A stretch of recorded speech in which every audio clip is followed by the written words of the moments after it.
Hello, hard luggage, soft luggage. I used to run a hard luggage setup on my ADV motorcycles some years ago. However, I switched to a complete soft luggage setup. Not because soft luggage is better, it is because I started noticing how luggage affects the handling of my motorcycle. Most ADV riding, touring riding starts off on the highways, but eventually it gets off the highways into some bad roads, broken roads, or complete stretches of no roads. Some of those roads can be planned, some of it is unplanned. And it is on rides like this that the luggage you carry sends you a message.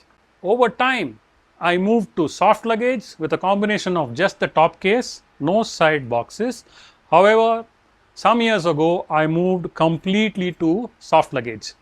Not because the top case doesn't work, it is because of what it does to the motorcycle. A top case sits behind the rear axle. Now, anything behind the rear axle has got a cantilever effect and a magnifying effect. 5 kilos behind the rear axle on the rear rack is, say, like 20 kilos on the rear seat. It's got a magnifying effect.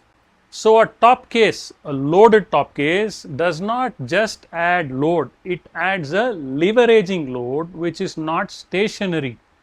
It starts to move and bounce around as we ride along. And there is a second effect.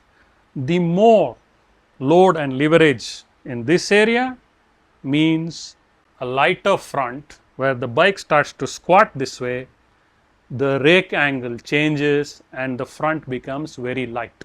When the front becomes light, we start to lose some traction. And another consequence is even small undulations on the road or even a minor imbalance in the wheel or the tire starts to lead to the wobbly front end. I've had several riders speak with me, discuss with me and engage with me of a light front end and a wobbly front end. And in most cases, provided wheel balancing is good, the tire is good, is a top case that has been overloaded a little beyond what it should be.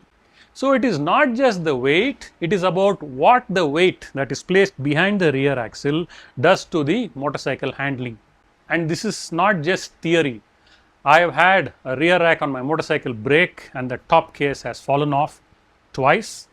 A friend had it worse. When we were up in the mountains a couple of years ago, he had a top case which was running empty, but still due to the leverage and the constant movement and vibrations, the rack cracked and the whole thing fell on the road. Now, there was no way we could place it on the motorcycle, tie it down and ride. So, what we had to do was abandon the broken rack and the top case and had to continue with the ride.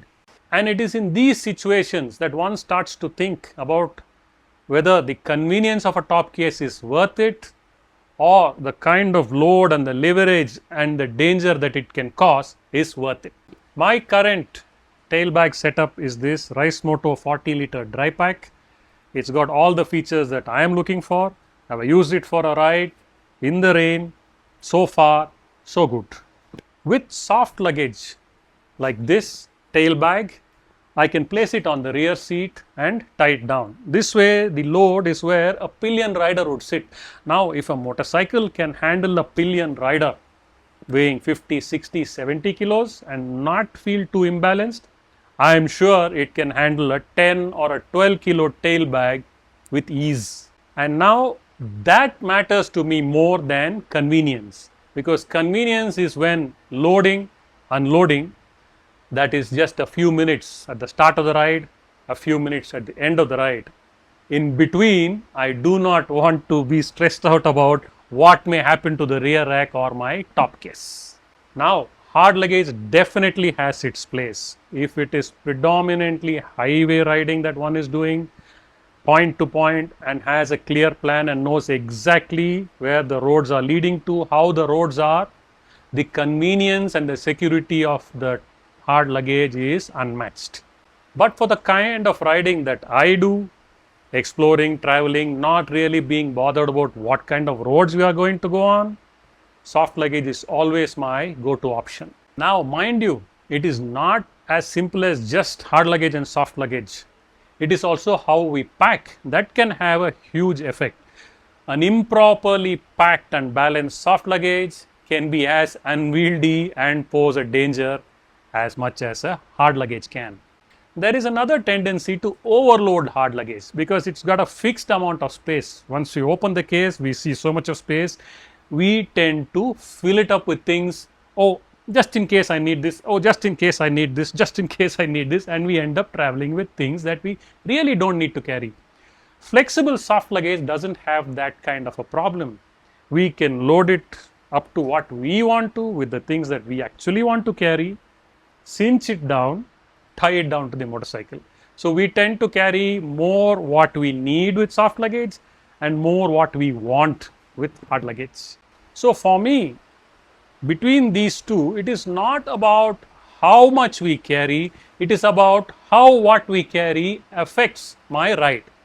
And this is the reason why I prefer soft luggage today. Yes, there are some compromises with the time it may take to load and strap it down and the time it may take to unload and take it off the bike. But those few minutes are worth it because again, it's a few minutes at the start of the day, a few minutes at the end of the day. In between, I have less to worry about with soft luggage and more with hard luggage. Another differentiating area that stands out for me is the amount of luggage, the weight that I can carry in hard luggage and soft luggage. Hard luggage itself is a bit heavy. This box perhaps weighs around 3 kilos. This will probably weigh around only 1 kilo. So there you lose some loading weight capacity. Next, the rear racks are rated at 5 kilos, maximum 7 kg, that is including the weight of the top case. So thereby limiting your luggage carrying capacity. Now, an interesting fact is a 5 kg top case and a 5 kg soft luggage on the rear rack have a different effect on the rear rack and the subframe of the motorcycle. The hard luggage tends to cause a lot more shock and vibration through the system than the soft luggage will cause because this absorbs those shocks, thereby affecting the handling far less than what the same weight of hard luggage can do. One final aspect is in the event of a drop or a crash, the chances of getting injured with soft luggage is less in comparison with hard luggage. Hard luggage can jam the rider's limbs between the road and the motorcycle and the case itself, whereas chances of that happening with soft luggage is quite less. Also, in a crash, the box may break, the rack may crack, the side rails or the rear rack, which could mean the end of the ride. However, with soft luggage, maybe a scruff or even a cut which can be fixed with some duct tape. That is something I carry, a roll of duct tape whenever I travel with soft luggage because just in case if there is a tear or damage, stick it up and the ride continues. What is your choice? How do you plan your rides and what is your preference and why? Let me know in the comments.